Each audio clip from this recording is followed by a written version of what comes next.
not forget that I will be speaking this Friday, June 12th in Charleston, South Carolina at Coils, Curls, and Conversation at Le Chateau and 7 to 11 p.m. I know we've been posting about it, but make sure you get your tickets. The link is below. Hey guys, I wanted to make sure that I linked you to my old stretch marks video in which I show you an oil that I use as well as a baking soda scrub. So you'll want to click the video and go and check it out. So first off, before we get started, what are stretch marks? They really are scar tissue. All on your arms, legs, butt. They pop up, they look like little worms. Nobody really likes them. Many of us are not very accepting of stretch marks. I never heard anybody say, really love these stretch marks. These are amazing. Nor have I heard somebody say, girl, I love your stretch marks. They look good on you. It's where the skin has been stretched by, say, excessive weight gain, weight loss, or deflation of the skin. Or even if you've been pregnant, or if your body or your skin didn't catch up during growth. I've had stretch marks since I was a kid. And then that also became more pronounced when I gained so much weight and then lost 100 pounds. I'm here today to show you some recipes that I think you're going to enjoy that I use currently. A lot of these remedies that I've used at home work better than the stuff I bought in the store. It really helps with tightening and also helps with the marks that I used to be able to see really badly. Not nearly as visible as they used to be. Reality is there's nothing that's just gonna completely get rid of them. I think that they look pretty darn good. Hope you enjoy. So here are your 3 simple creams. The first cream is creamy cocoa butter. First, you're going to need some beeswax. You'll see that I'm using benihydramine methyl sulfate and emulsifying wax, which are going to give you the same effect as the beeswax. They just make your cream creamier and hold it together and keep it from splitting up from the oils that you're going to put inside of it. Next, you'll need shea and cocoa butter.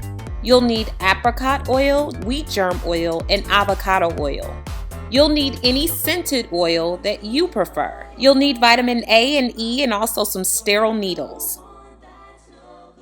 You'll need a double boiler or a thick bottom pot. You'll need 1/4 cup of shea butter. Then 1/2 cup of cocoa butter.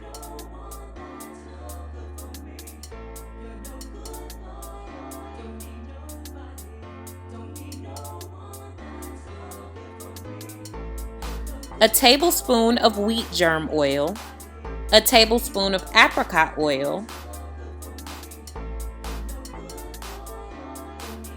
and a tablespoon of avocado oil.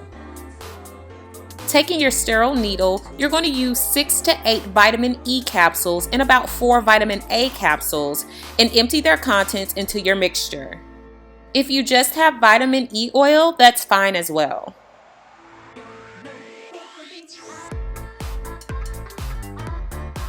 And now it's time to empty in your wax. 2 tablespoons should do.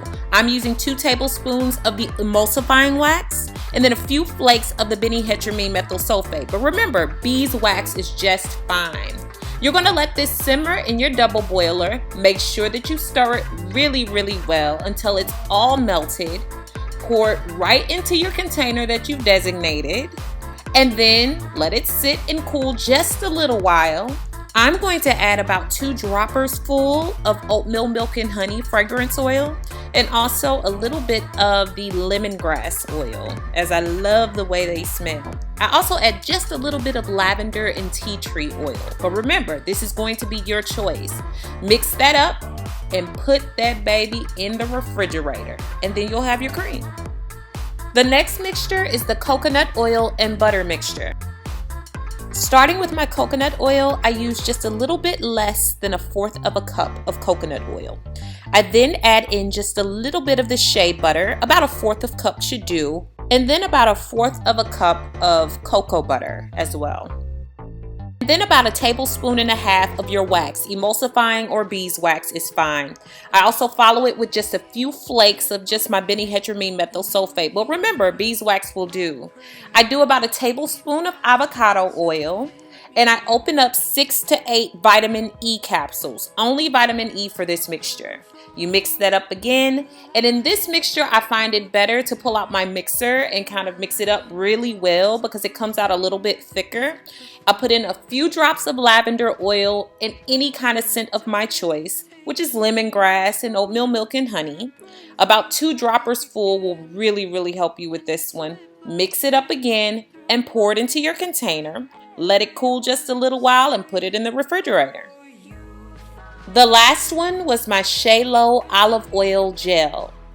Don't necessarily have to have the first ingredient. What it is XYLØ butter. It's equal parts shea and aloe, and I use about 1/4 of a cup of it. However, if you don't have it, you can just mix up some shea and aloe vera gel. It works very well. Also, you use about 1/2 cup of olive oil, and then about 1/2 cup of aloe vera gel. You'll mix in 6 vitamin E and 4 vitamin A capsules into your mixture. Finally, you'll scent to your liking. You're then ready to blend the mixture all together. Let it blend until it's nice and creamy. Pour the smooth mixture into your container, top it off, and refrigerate. And there you have your 3 awesome homemade stretch marked creams. All of them are highly effective, easy to make, and easy to store. So just some quick things that I know that work. Sugar scrubs and scrubbing your body down, not too harshly, but exfoliating, that helps to get rid of those dead skin cells. So anything with like a good scrub in it, and sugar is good because it provides a good scrub. Some of the other things that you can do are going to add to the tightening of the skin. Things like resistance training, doing a bit of cardio to help retract your skin. There's surgical treatments, laser treatments, folic acid, sitting in warm baths, retin A, which you can find in a lot of products for skin. That's going to be good for the retracting of the skin. Always moisturize. Just like you moisturize your hair, you got to moisturize your skin. Foods with zinc, vitamin C, and proteins are always going to be winners in helping you get rid of stretch marks. That's going to be like your green salads, your fish, milk, and other citrus fruits are going to help with the skin as well. Don't scratch and pull at those marks. Girl, look at my marks. And they like pulling and tugging at the skin. You're not doing anything but making it worse, showing them off and stretching the skin more. So you want to be careful about stretching the skin when you don't need to. Wear sunscreen this summer because you can actually make your marks very dark. And so you want to make sure you cover them up. I like 100 SPF. A lot of people will say 60 is enough. 100 for me is the best. I can leave it on just a little bit longer without having to worry about reapplication. Also, it protects you from the sun to a higher degree. And you all have asked me about older stretch marks, and all my stretch marks, like I said, are very old. Staying with all of these regimens is what's going to help you. Don't give up in using your creams, butters, lotions, and also your oils. If you do, you're not going to see the results. It's going to take a while to see the big differences. 3 to 6 months to really start to see the development of differences. Apply them twice a day. You want to make sure that your body stays moisturized and stays hydrated from the inside and out. Make sure that you stay consistent, and I think you'll see the benefits that you want to see. Thanks so much for watching, guys. Beautiful brown baby doll.